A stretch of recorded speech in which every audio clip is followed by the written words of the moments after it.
हे भरतवंशी, शरीर में रहने वाले देही का कभी भी वध नहीं किया जा सकता। अतः तुम्हें किसी भी जीव के लिए शोक करने की आवश्यकता नहीं है। अब भगवान अविकारी आत्मा विषयक अपना उपदेश समाप्त कर रहे हैं। अमर आत्मा का अनेक प्रकार से वर्णन करते हुए भगवान कृष्ण ने आत्मा को अमर तथा शरीर को नाशवान सिद्ध किया है।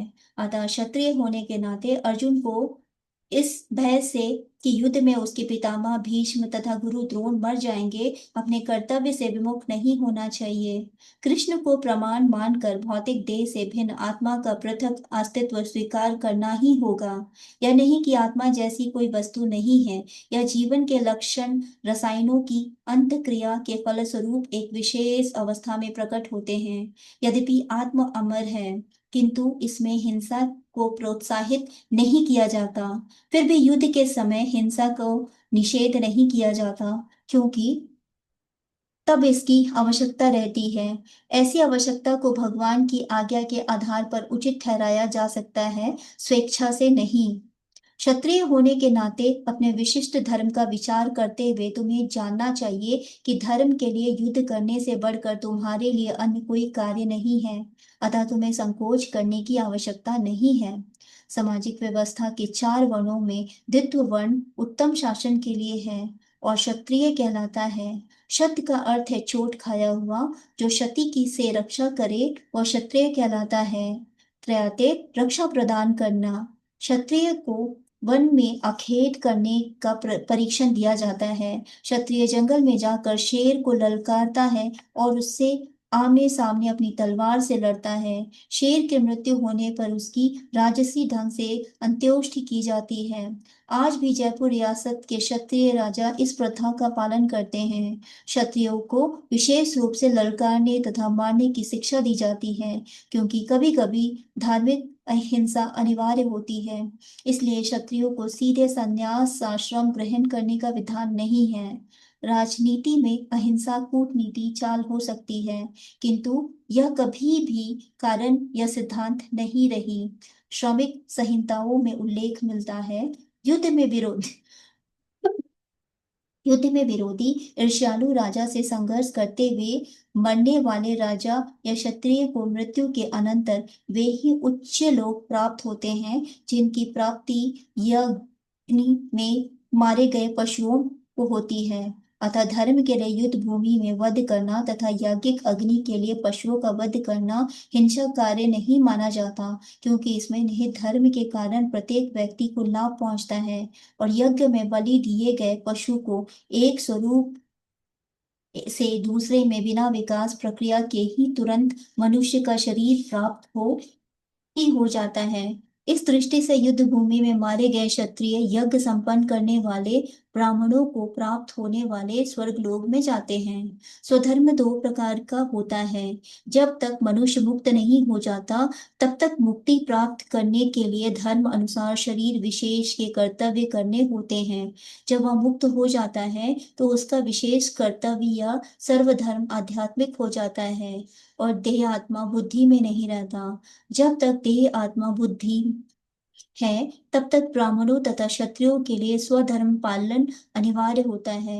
स्वधर्म विधान भगवान द्वारा होता है, जिसका स्पष्टीकरण चतुर्थ अध्याय में किया जाएगा। शारीरिक स्तर पर स्वधर्म को वर्णाश्रम धर्म अथवा आध्यात्मिक बोध का प्रथम सोपान कहते हैं। वर्णाश्रम धर्म अर्थात प्राप्त शरीर के विशिष्ट गुणों पर आधारित स्वधर्म की अवस्था से मानवीय सभ्यता का शुभारंभ होता है। वर्णाश्रम धर्म के अनुसार किसी कार्य क्षेत्र में स्वयं धर्म का निर्वाह करने से जीवन के उच्चतर पद को प्राप्त किया जा सकता है।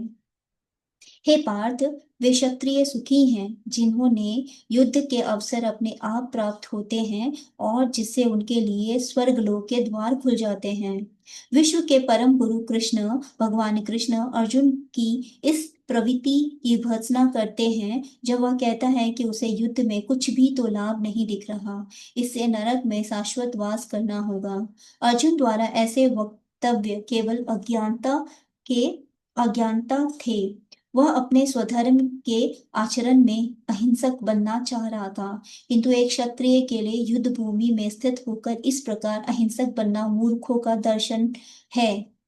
पराशर स्मृति में व्यास देव के पिता पराशर ने कहा है, क्षत्रिय का धर्म है कि वह सभी कलेशों से नागरिकों की रक्षा करे, इसलिए उसे शांति तथा व्यवस्था बनाए रखने के लिए हिंसा करनी पड़ती है।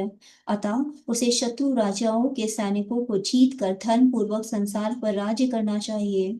यदि सभी पक्षों पर विचार करें तो अर्जुन को युद्ध से विमुख होने का कोई कारण नहीं था। यदि वह शत्रुओं को जीतता है तो राजभोग करेगा, और यदि वह युद्ध भूमि में मरता है तो स्वर्ग को जाएगा, जिससे द्वार उसके लिए खुले हैं। युद्ध करने से उन दोनों की तरह लाभ होगा। किंतु यदि तुम युद्ध करने के स्वधर्म को संपन्न नहीं करते तो तुम्हें निश्चित ही रूप से अपने कर्तव्य की उपेक्षा करने का पाप लगेगा, और तुम योद्धा के रूप में भी अपना यश खो दोगे। अर्जुन विख्यात योद्धा था, जिसे शिव आदि अनेक देवताओं से युद्ध करके यश अर्जित किया था। शिकारी के वेश में शिवजी से युद्ध करके तथा उन्हें हरा कर अर्जुन ने उन्हें प्रसन्न किया था, और वर के रूप में पशुपता पताशस्त्र प्राप्त किया था। सभी लोग जानते हैं कि वह एक महान योद्धा है। स्वयं द्रोणाचार्य ने उसे आशीष दिया था कि एक विशेष अस्त्र प्रदान किया था, जिससे वह अपने गुरु का भी वध कर सकता था। इस प्रकार वह अपने धर्म पिता एवं स्वर्ग के राजा इंद्र समेत अनेक अधिकारियों से अनेक युद्धों के प्रमाण पत्र प्राप्त कर चुका था। किंतु यदि वह इस समय युद्ध का परित्याग करता है तो वह न केवल क्षत्रिय धर्म की उपेक्षा का दोषी होगा, अपितु उसके यश की भी हानि होगी, और वह नरक जाने के लिए अपना मार्ग तैयार कर लेगा। दूसरे शब्दों में वह युद्ध करने से नहीं अपितु युद्ध से पलायन करने के कारण नरक का भागी होगा। लोग सदैव तुम्हारे अपयश का वर्णन करेंगे, और सम्मानित व्यक्ति के लिए अपयश तो मृत्यु से भी बढ़कर है। अब अर्जुन के मित्र तथा गुरु के रूप में भगवान कृष्ण अर्जुन को युद्ध से विमुख न होने का अंतिम निर्णय देते हैं। वे कहते हैं, अर्जुन, यदि तुम युद्ध प्रारंभ होने के पूर्व ही युद्ध भूमि छोड़ देते हो तो लोग तुम्हें कायर कहेंगे, और यदि तुम सोचते हो कि लोग गाली देते हैं किंतु तुम युद्ध भूमि से भागकर अपनी जान बचा लोगे, तो मेरी सलाह है कि तुम हे युद्ध में मर जाना ही श्रेयकर होगा। तुम जैसे सम्मानित व्यक्ति के लिए अकृति मृत्यु से भी बुरी है।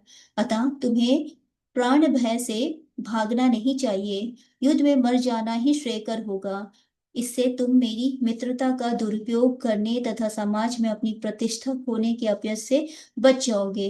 अतः अर्जुन के लिए भगवान का अंतिम निर्णय था कि वह संग्राम से पलायन ना करे, अपितु युद्ध में मरे।